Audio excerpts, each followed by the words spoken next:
ओम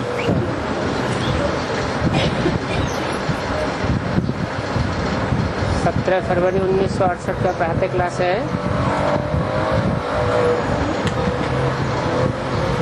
रूहानी बाप बैठ रूहानी बच्चों को कहते हैं, देखो हम तुम सभी बच्चों को आप समान बनाने आया हूँ।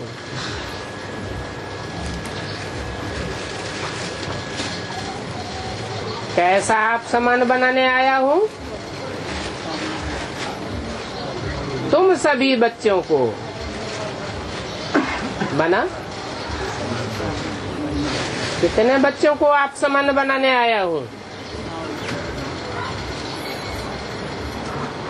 तुम सभी माना कितने? 4.5 लाख।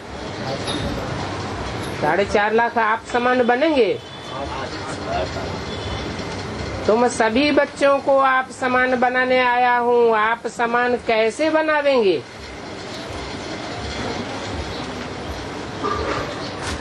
वो तो निराकार है और बच्चे तो साकार हैं। कहते हैं मैं निराकार हूँ। तुम बच्चों को भी आप समान अर्थात निराकारी बनाने, जीते जी मरना सिखाने आया हूँ।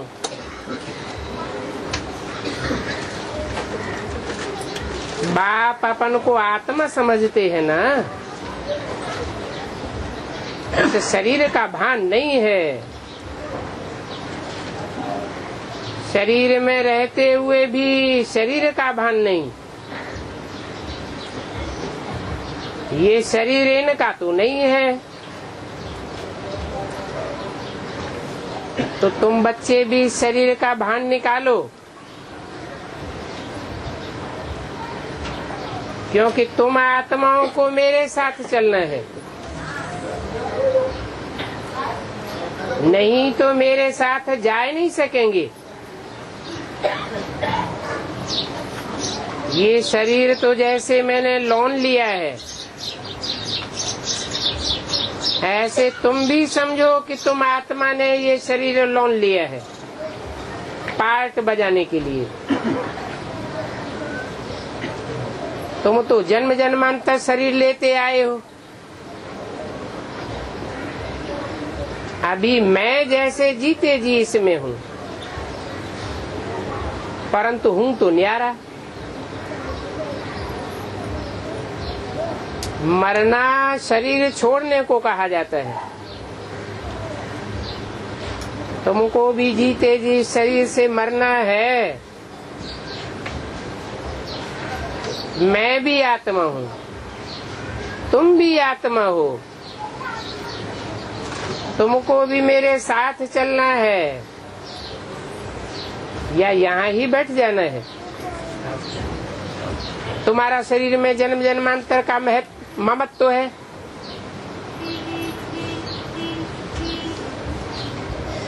परंतु मेरा तो जन्म जन्मांतर का ममत्व है ही नहीं। इस एक जन्म में आता हूँ, शरीर का लोन लेता हूँ, ममत्व की बात ही नहीं। तो जैसे मैं अशरीरी हूँ, तुम भी जीते जी अपन को अशरीरी समझो।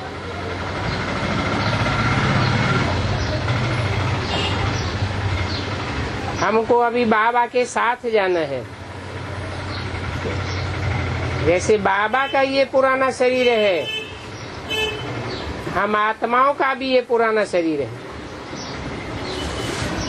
इस पुरानी जूती को छोड़ना है।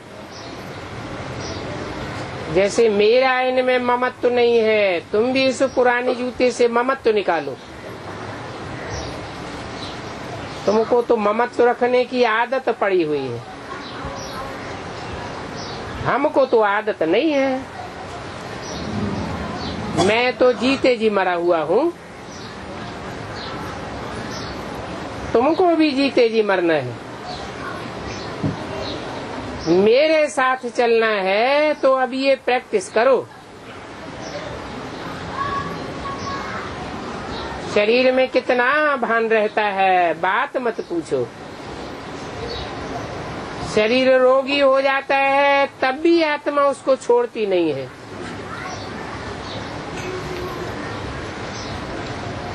इसमें तो ममत्व निकालना पड़े, क्योंकि हमको बाबा के साथ जाना जरूर है।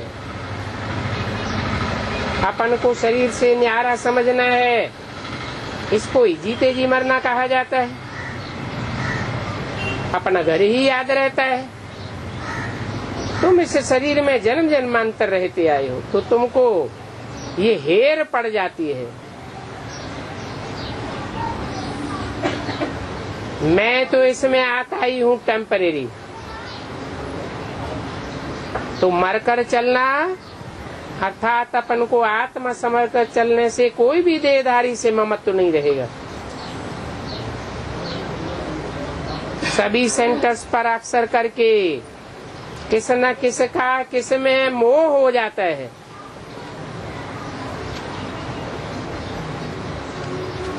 सबका नहीं हो जाता, लेकिन किस न किस का मोह सभी सेंटर्स पर हो जाता है। फिर उसका रिजल्ट क्या होता है? बस उसको देखे बिगड़ रह नहीं सकेंगे। ये देहधारी की याद एकदम नीचे गिरा देगी।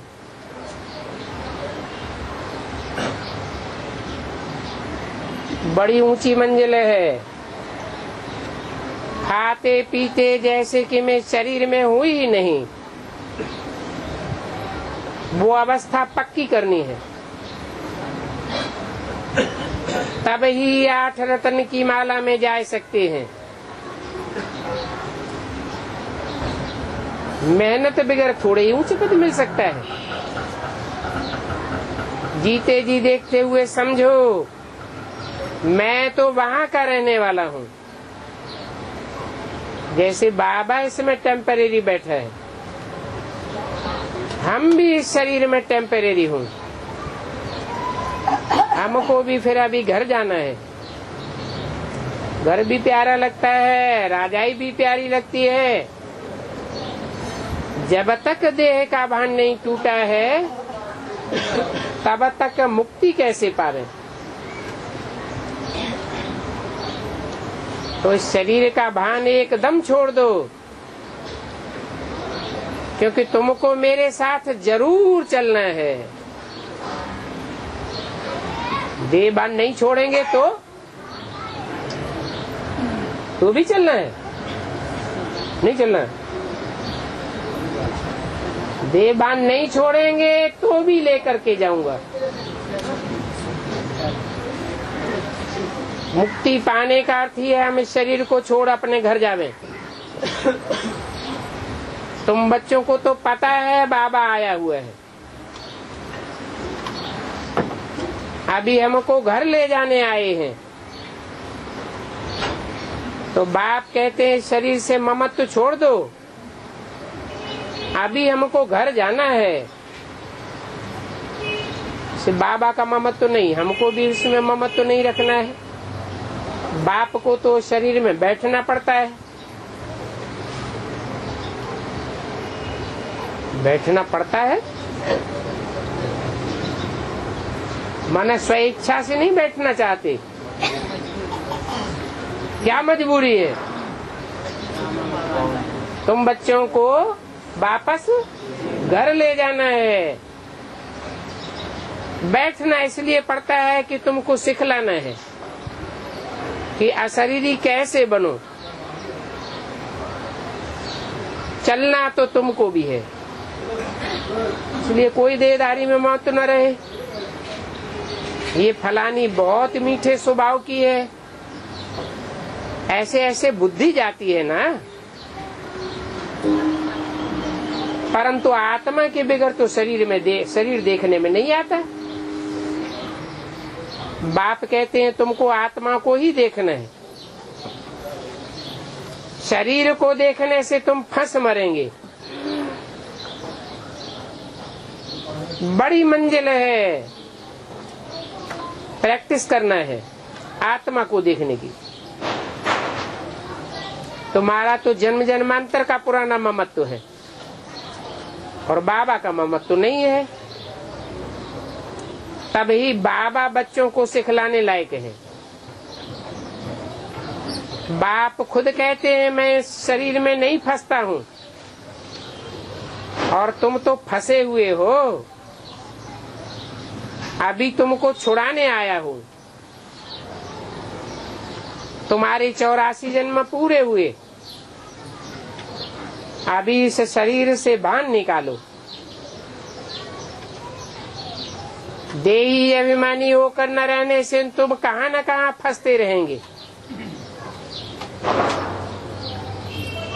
कोई की बात फिर अच्छी लगेगी तो उसका शरीर भी अच्छा लगेगा, फिर उनकी घर में भी याद आती रहेगी। जिस पर प्यार होगा उसकी याद आती रहेगी, फिर हार खा लेंगे। ऐसे बहुत खराब भी हो पड़ते हैं। स्त्री पुरुष का संबंध छोड़ अपन को आत्मा समझना। आत्मा समझते समझते फिर शरीर का भान निकलता जाएगा। 17 फरवरी 68 की वाणी का दूसरा पेज। बाप की याद से ही विकर्म विनाश होंगे, देह का भान भी छूटेगा। देह का भान छूटने के साथ ही साथ पूर्व जन्मों के पाप कर्म भी भस्म होते जाएंगे। इस बात पर तुम बहुत अच्छी रीति विचार सागर मंथन करो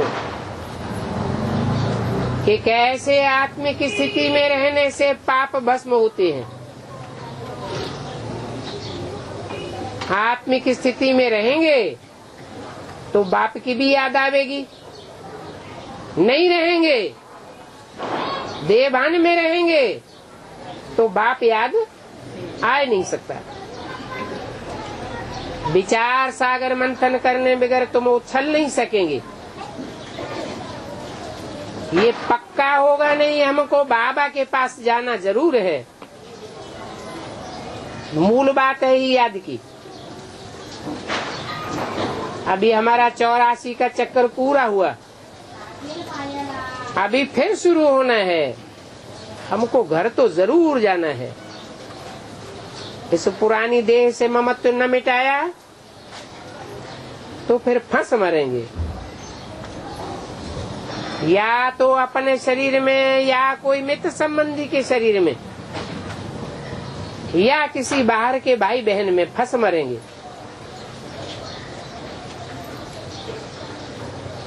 ऐसे भी होता है, अपनी स्त्री बहुत फर्स्ट क्लास होते हुए भी कोई दूसरी काली से दिल लग जाती है तो उससे फंस मरते हैं। इस पर कहावत भी है, दिल लगई गधी से तो परी क्या चीज है। बाबा तो बहुत अनुभवी है। अभी तो तुमको यहाँ कोई से दिल कदाचित नहीं लगानी है। अपन को आत्मा समझ बाप से दिल लगानी है। हम आत्मा भी निराकार, बाप भी निराकार। आधा कल्प में भक्ति मार्ग में बाप को ही याद करते आए हो ना, परंतु वहाँ जानते नहीं थे, पहचानते नहीं थे। हे प्रभु कहने से शिवलिंग ही सामने आता था, परंतु कोई देहधारी को तो प्रभु कह न सके। सभी शिव के मंदिर में जाते हैं, उनको परमात्मा समझते हैं। ऊंच ते ऊंच भगवान तो एक ही है। ऊंच ते ऊंच अर्थात परम धाम में रहने वाला। भक्ति भी पहले अव्यभिचारी होती है, फिर व्यभिचारी भक्त बन पड़ते हैं। तो बाप बार बार बच्चों को समझाते हैं, तुमको ऊंच पद पाना है तो ये निराकारी बनने की प्रैक्टिस करो। देह का भान छोड़ दो। सन्यासी भी विकारों को छोड़ते हैं ना। आगे तो सन्यासी भी सतो प्रधान थे, अभी तो वो भी तमो प्रधान बन पड़े। जो सतो प्रधान आत्मा होती है उसकी निशानी क्या होती है?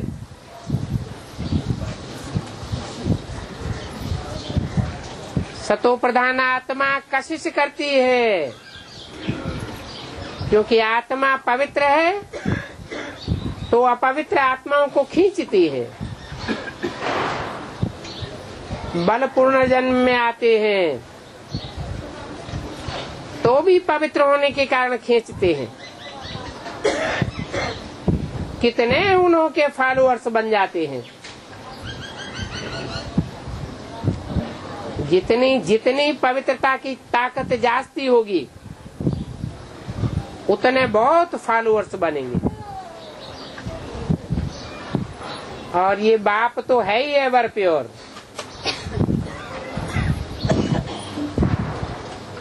फिर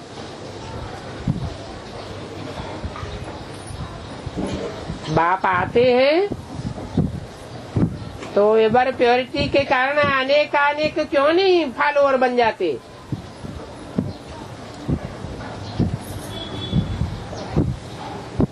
परंतु ये डबल है ना।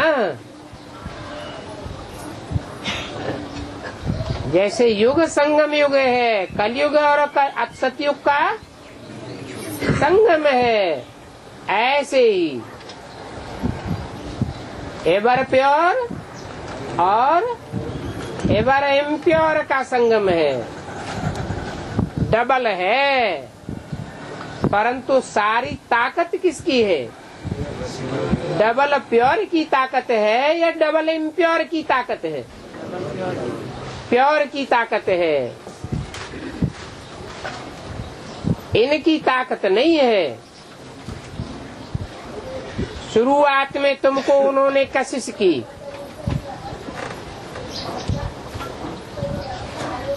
क्योंकि वो है एवर प्योर है।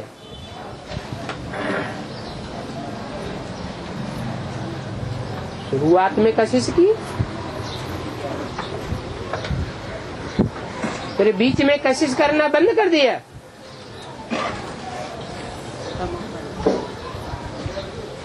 या प्योर नहीं रहा।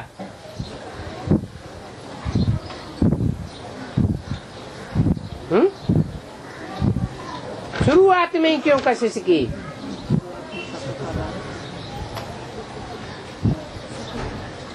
क्योंकि शुरुआत में पार्ट कुछ और था और बाद में पार्ट बदलता गया। कैसे? मेरी आत्मा का नाम शिव है, ज्योति बिंदु का ही नाम शिव है। वो नाम कभी बदलता नहीं, परंतु जब शरीर बदलते हैं तो नाम भी बदल जाता है और कुछ न कुछ काम भी बदल जाता है। तो यज्ञ के आदि में और फिर मध्य में शरीर बदलते रहे या एक ही ब्रह्मा का तन रहा? बदलते गए। अभी तुम जानते हो कि तुम कोई इनके पिछाड़ी नहीं भागे। किनके? दादा लेखराज ब्रह्मा के पिछाड़ी नहीं भागे। ये तो कहते हैं मैं तो पतित था। जो गृहस्थी होगा वो जरूर पतित ही होगा। सबसे जास्ती पूरे 84 जन्म यह प्रवृत्ति मार्ग में रहा, तो ये तो खींच नहीं सकता। बाप कहते हैं मैंने तुमको खींचा है।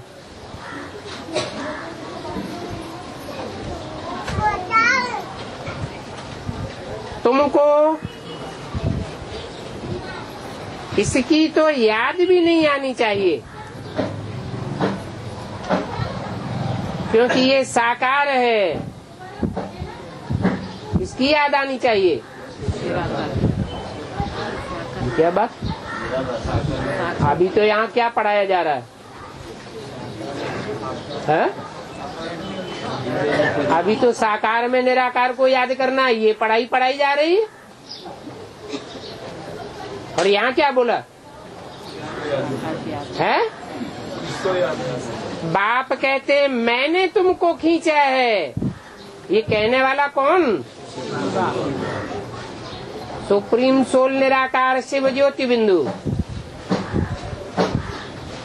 तुमको इस साकार की तो याद भी नहीं आनी चाहिए, लेकिन साकार यहाँ ब्रैकेट में लिखा है।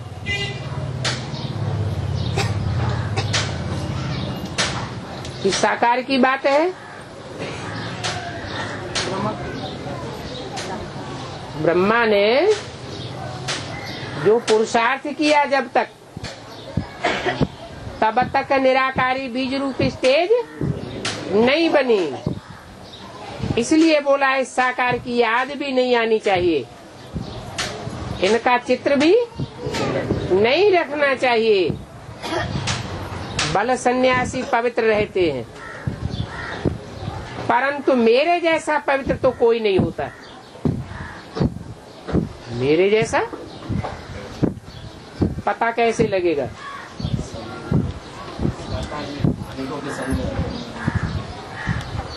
मेरे जैसा पवित्र कोई सन्यासी नहीं रह सकता। मैं जितना एवर प्योर हूँ उतना पवित्र और मेरे जैसी प्योरिटी और कोई में हो नहीं सकती। कैसे? क्या कंपैरिजन है? हाँ, यही कंपैरिजन है। और तो संग के रंग में आकर सब नीचे गिरते हैं, परंतु मैं कोई के संग के रंग में नहीं फंसता हूँ। वो सन्यासी आदि तो सब भक्ति मार्ग के शास्त्र आदि सुनाते हैं, परंतु मैं तो तुमको सभी वेदों शास्त्रों का सार समझाता हूँ। माना वो वेदों शास्त्रों के विस्तार में ले जाते हैं। पहले वेद निकले, वेदों की फिर व्याख्याएं हुई,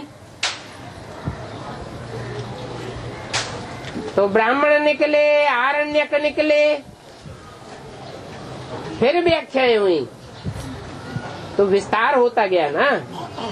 उपनिषद निकले, उनकी भी व्याख्याएं हुई, तो पुराण निकले।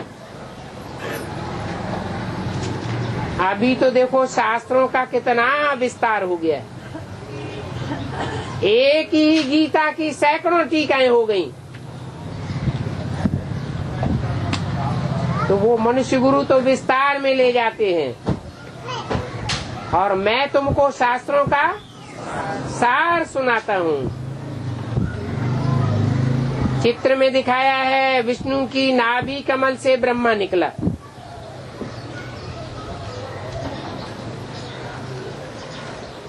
फिर ब्रह्मा के हाथ में शास्त्र दिखाए।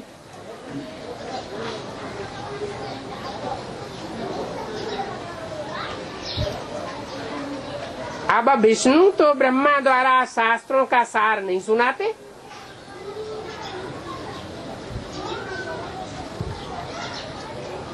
ये तो विष्णु को भगवान समझ लेते हैं। बाप समझाते हैं विष्णु कोई ब्रह्मा के मुख से नहीं सुनाते हैं, मैं इन द्वारा सुनाता हूँ। मैं कोई विष्णु थोड़े ही हूँ। जैसे कृष्ण का उल्टा समझ लिया है, वैसे ही विष्णु का भी उल्टा समझ लिया और वो चित्र लगाई दिया है। कहाँ ब्रह्मा और कहाँ विष्णु? क्या फर्क है? ब्रह्मा पतित को कहा जाता है और विष्णु पावन को कहा जाता है। 84 जन्मों के बाद फिर ये संगम होगा। कौन सा संगम? पतित ब्रह्मा और पावन विष्णु का संगम होगा। ये तो नई नई बातें हैं, कितनी वंडरफुल बातें हैं समझाने की। ऐसा ऐसा चित्र बनाकर कितना मुझाए देते हैं। इनसे फिर कॉपी भी किया है। दिखाते हैं गांधी की नाभि से नेहरू निकला, तो अब बाप कहते हैं बच्चे इन देह और देह के संबंधों से जीते जी मरना है। बाबा अभी हमको वापस लेने आया है, तो यहाँ सब से ममत्व हटाना है। यहाँ रहते हुए ममत्व मिटाना मेहनत है। देखते हुए हम आत्मा को देखते हैं, तो फिर ममत्व तो नहीं रहेगा। इसको कहा जाता है जीते जी मरना। तुम शरीर में जीते हो ना, समझते हो हम आत्मा है, हम बाबा के साथ चले जाएंगे। ये शरीर आदि जो कुछ है कुछ भी लेकर के नहीं जाना है। अभी बाप आया हुआ है, तो बाप आए हैं तो कुछ तो नई दुनिया में ट्रांसफर करेंगे ना।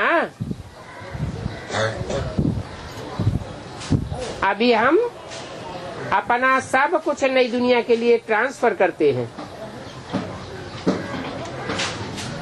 कोई में भी ममत्व न रहे। मनुष्य दान पुण्य आदि करते हैं दूसरे जन्म में पाने के लिए।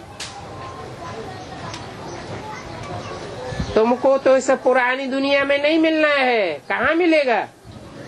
नई दुनिया में ट्रांसफर होकर मिलेगा। तुम साक्षी होकर के देखते रहेंगे। कुछ भी कहने की भी दरकार नहीं है। फिर बाप ये भी समझाते हैं जो कुछ करते हैं उसका भी अहंकार नहीं आना चाहिए। अरे तुम देते हो या वापस लेने के लिए देते हो?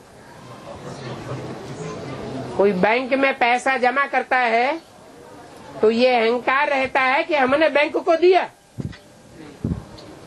ये भी ईश्वरीय बैंक है। तुम वहां जाकर के लेंगे ना। हम आत्मा ये शरीर ही छोड़ करके जाएंगे। 17 फरवरी सन 68 की वाणी का 3रा पेज। और वहां जाकर के नई दुनिया में जरा जाकर के बाबा से लेंगे। नई दुनिया में बाबा होगा है? मरने वाले तो बहुत है ना। मरने वालों की संख्या ज्यादा है या जिंदा रहने वालों की संख्या ज्यादा है? फिर नंबरवार आते रहेंगे। गाया भी जाता है राम गयो रावण गयो जिनको बहु परिवार। रावण का परिवार कितना बड़ा है और तुम तो मुट्ठी भर हो। ये सारी रावण संप्रदाय है और तुम्हारा राम संप्रदाय कितना थोड़ा है।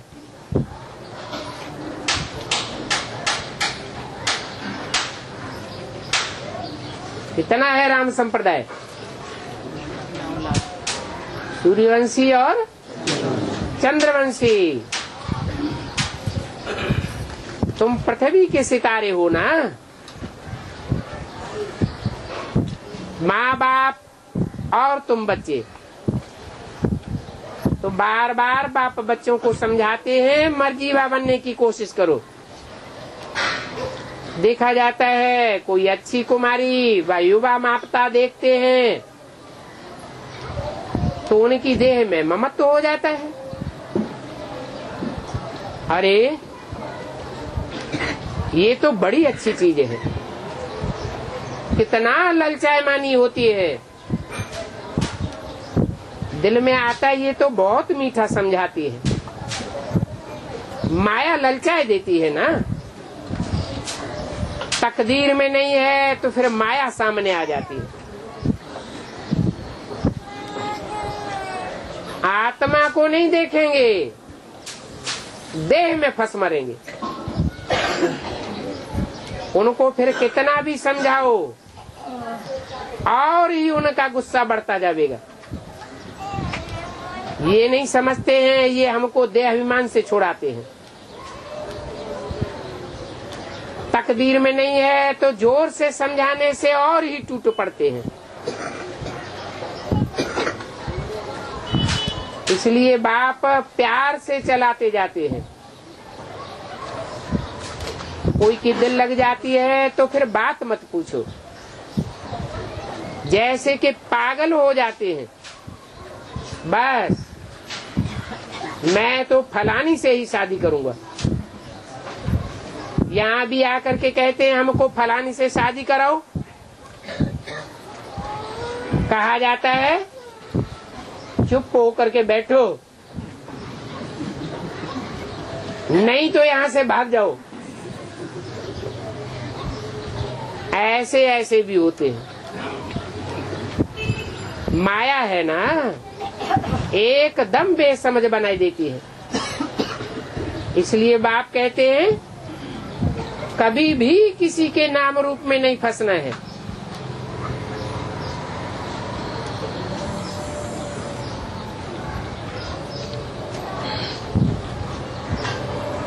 सदैव समझो मैं आत्मा हूँ। एक ही बाप है जो कि देही है,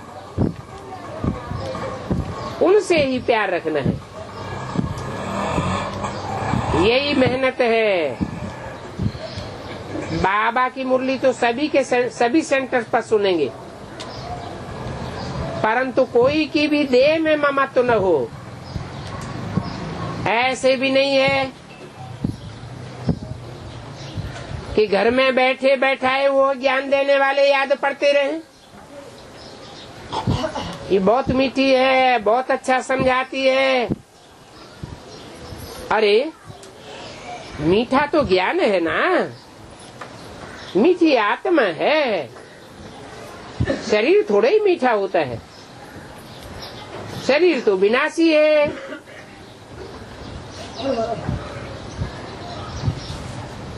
आत्मा निकल जाए तो शरीर सड़ांध मारेगा। आत्मा निकल जाती है, चलो तमो प्रधान आत्मा भी हो जाती है तो सड़ांध मारती है क्या?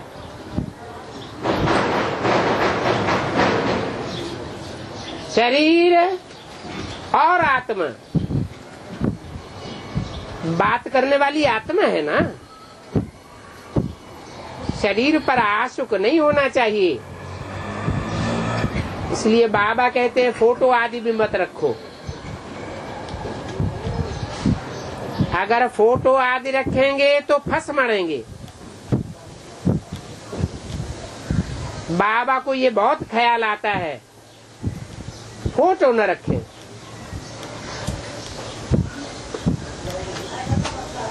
कोई कहे फोटो नहीं रखेंगे तो समझाएंगे कैसे? समझाने के लिए तो त्रिमूर्ति में चित्र लगाई हुआ है, वो ही काफी है।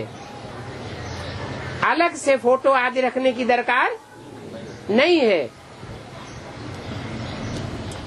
किसका भी फोटो नहीं रखना चाहिए। ऐसे नहीं कि ब्रह्मा बाबा का फोटो रखने के लिए मना किया है, औरों का फोटो रखने के लिए तो मना नहीं किया है। नहीं, कोई का भी फोटो सिंगल अपने पास नहीं रखना चाहिए। अच्छा डबल रख ले तो अगर इनको याद करेंगे तो तुमको कुछ भी नहीं मिलेगा। शिव बाबा को याद न करके इनको ही याद करते रहेंगे।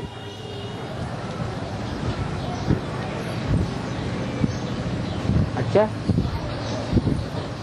जिन्होंने ब्रह्मा का चित्र रखा और ब्रह्मा बाबा को साकार में भगवान मान लिया और उनकी ही याद में रहे तो उनको कुछ भी प्राप्ति नहीं हुई। अरे कुछ तो प्राप्ति हुई होगी। हैं? उनके बच्चे बनेंगे माना उनके बच्चे बनने से उनको प्राप्ति हो जाती है क्या? यहाँ के संगम युग से कोई भी प्राप्ति नहीं होती। यहाँ से ही उनको आत्मा को तब प्राप्ति की नूद होती है जब वो सूक्ष्म शरीर धारण करके कोई के शरीर में पढ़ाई पढ़ते हैं। बाप से डायरेक्ट पढ़ाई जरूर पढ़नी पड़े, नहीं तो कुछ भी नहीं मिलेगा। बल समझते हो ये रथ है, परंतु शिव बाबा को छोड़ करके इस रथ को याद करते रहेंगे तो कुछ भी नहीं मिलेगा और ही पापात्मा बन पड़ेंगे।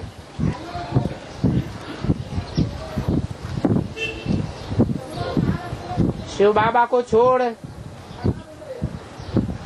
रथ को याद करते रहेंगे तो कुछ भी नहीं मिलेगा। शिव बाबा को छोड़ अगर फोटो को याद किया तो समझो और ही गिर पड़ेंगे। इसलिए कोई भी चित्र नहीं रखना चाहिए, नहीं तो उसमें फंस मरेंगे। आजकल तो भक्ति मार्ग का बहुत होना है। आनंदमयी माँ, बस माँ को ही माँ माँ करते रहेंगे। अच्छा आनंदमयी माँ है तो उसका बाप कहाँ है? माँ बाप बिगर कहाँ से आवेगी?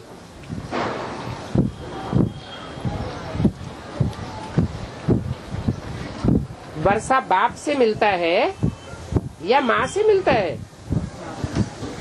माँ को पैसा कहाँ से आवेगा? तुमको तो वर्षा शिव बाबा से मिलता है। उनकी याद से ही तुम्हारे पाप कटेंगे। सिर्फ माँ माँ करने से जरा भी पाप नहीं कटेंगे। फिर भक्ति मार्ग में तो कितना माँ माँ माँ करके चिल्लाते रहते हैं।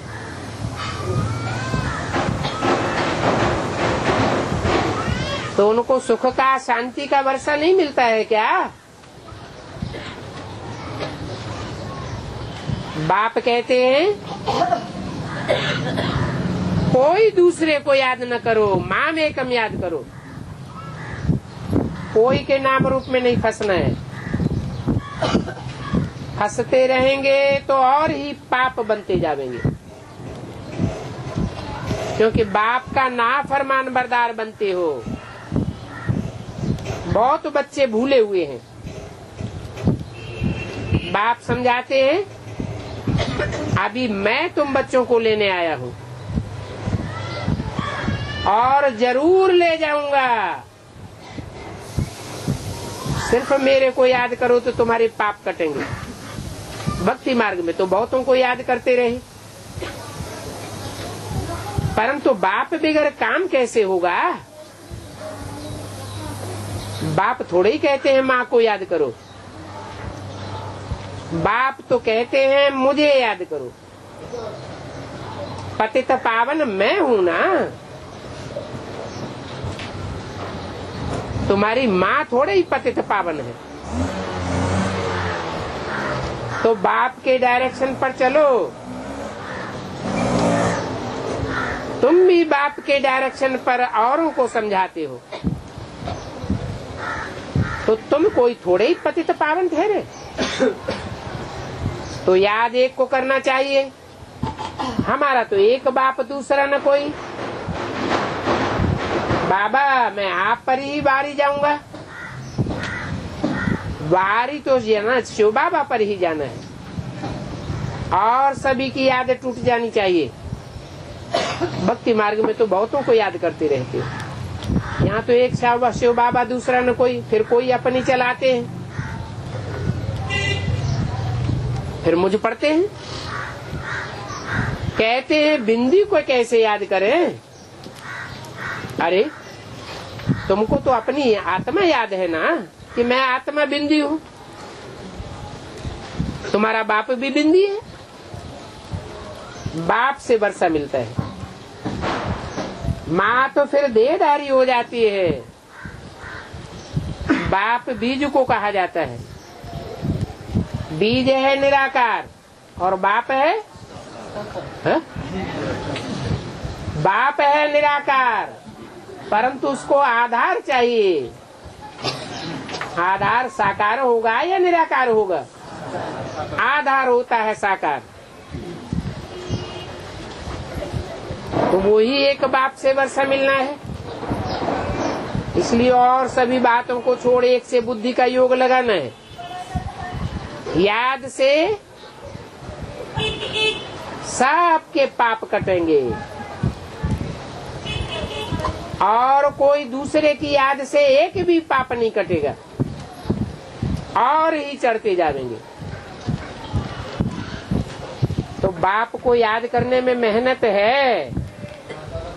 कहते हैं बाबा हम योग में नहीं रह सकते। अरे तुम तो महामूर्ख हो, बाप की याद में नहीं रह सकते। 17:268 की वाणी का चौथा पेज। तुम आत्मा अपने बाप को याद नहीं कर सकते हो। देह भान में आकर के कहते हैं कि हम याद नहीं कर सकते हैं।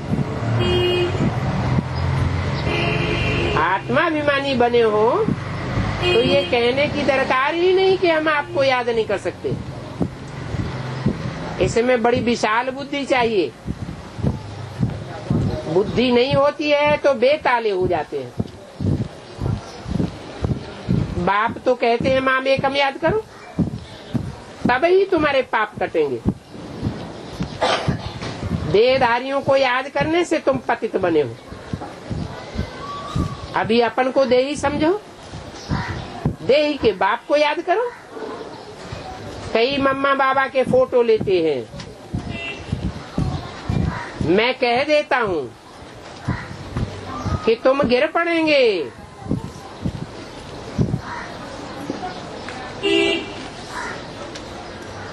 शिद्दत करते हैं, नहीं मानते हैं तो पड़ा खड्डे में। घर में भी एक ही शिव बाबा का चित्र हो, है? एक ही शिव बाबा का चित्र हो। शिव बाबा का चित्र कैसा होता है? हैं? वो तो विचित्र है।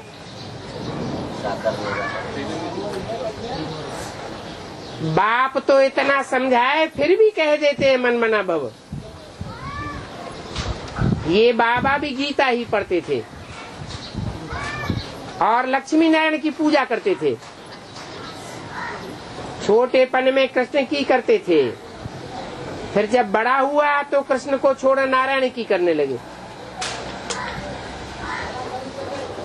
लक्ष्मी का भी चित्र निकाल दिया, फिर आखिरी नारायण के चित्रों को भी छोड़ दिया। अभी तो शिव बाबा को ही याद करना है, देहधारी को याद करना ही नहीं है। शिव बाबा तो एवर प्योर है, और ये तो पूरे 84 जन्म लेने वाला पतित है। वो बाप है एवर प्योर, और ये है एवर इम्प्योर। इनकी सारी हिस्ट्री बताई। तो अभी बाप कहते हैं सबको वापस जाना है, इसलिए एक बाप को याद करना है। इसमें बड़ी मेहनत लगती है। बाप बच्चों को कहते हैं हमसे भी जास्ती तुम योग लगा सकते हो।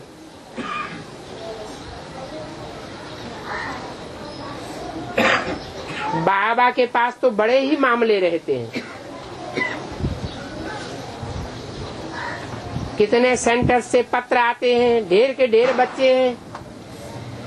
कब किस सेंटर से, कब किस सेंटर से ऊंचे नीचे समाचार आते रहते हैं। समाचार आता है ब्राह्मणी भी कहीं फंस मरी। माया बड़ी जबरदस्त है, एकदम गटर में गिर पड़ते हैं। तो इन सभी बातों का ख्याल तो बाबा को रहता है, तो बड़ी मेहनत लगती है। सब प्रकार के समाचार बाबा के पास आते हैं। इसलिए बाबा कहते हैं गुड़ जाने गुड़ की गोचरी जाने। इतने पत्र पढ़ना, उनका जवाब देना, कितना ख्यालात रहता है, बात मत पूछो। इसलिए बाप कहते तुम बच्चे बहुत सौभाग्यशाली हो। बाप रूहानी बच्चों को ही समझाते हैं। इसमें बड़ी मेहनत की बात है। ये तो पक्का निश्चय है, जो कल पहले हुआ था वही होने का है। फिर भी घुटके तो आते हैं ना। अभी अगर घुटके ना आए तो कर्मातीत अवस्था हो जाए, अभी ही घर चले जावे। बहुत घुटके खाने पड़ते हैं, फिर भी कह देते हैं ड्रामा में नूद है। ऐसे कह करके ठंडा कर देता हूँ। खिटपिट तो बहुत होती है ना। कभी किसको तंग नहीं करना चाहिए। बाप से वर्षा लेना है तो बाप की पूरी श्रीमत पर चलना चाहिए। देह अभिमान नहीं होना चाहिए। कोई कोई में देह भान ऐसा होता है जो बात मत पूछो, हैरान कर देते हैं। खुद भी हैरान होते हैं तो लौकिक माँ बाप भी हैरान, और पारलौकिक भाई बहनों को भी हैरान कर देते हैं। इतना हैरान नहीं करना चाहिए, नहीं तो भविष्य में ये क्या पद पावेंगे। कितना धम चक्कर मचाए देते हैं। बाप को तो सबको समझाना पड़ता है। बहुत मीठा गुलगुल खुशमिजाज बनना है और सभी से प्यार से रहना है। कहाँ कहाँ तो ब्राह्मणी के नाम रूप में फंस करके नाम बदनाम कर देते हैं, नाक में दम कर देते हैं। ये नहीं समझते हमको एक ही बाप को याद करना है, नहीं तो ऊंच पद कैसे पावेंगे। उनके नाम रूप में नहीं फंसना। फंसते हैं तो सिद्ध हो जाता है इनका फलानी में मोह है, फिर बुद्धि उधर ही बार बार जाती रहेगी। उनको न देखने से जैसे प्राण निकल जाते हैं, विविचारी बुद्धि बन पड़ती है। बड़ी कड़ी मेहनत है, मुश्किल कोई बिरले माला के दाने बनते हैं। दाने नहीं बनते हैं तो बहुत सजाएं खानी पड़ेंगी। बाप कहते हैं मेरे को अगर याद नहीं कर, दूसरों को याद किया तो व्यभिचारी बन जाएंगे। भक्ति मार्ग में तुम सिर्फ मेरी ही पूजा करते हो, उसको आप व्यभिचारी पूजा कहा जाता है। अभी तुम भी औरों से बुद्धि योग निकाले एक मुझ बाप को याद करेंगे तो उनको आप व्यभिचारी याद कहा जाएगा। ऐसा व्यभिचारी बनने में भी टाइम लगता है। एक बाप के सिवा और कोई भी देहदारी को याद नहीं करना, एक ही शिव बाबा। कितना अच्छी रीति समझाते रहते हैं। बाप जो समझाते हैं उन बातों को तो जरूर धारण करना चाहिए। अच्छा, ऐसे बाप के समान बनने वाले, बाप का फरमान मानने वाले, श्रीमत पर चलने वाले बच्चों को याद, प्यार, गुड मॉर्निंग और नमस्ते।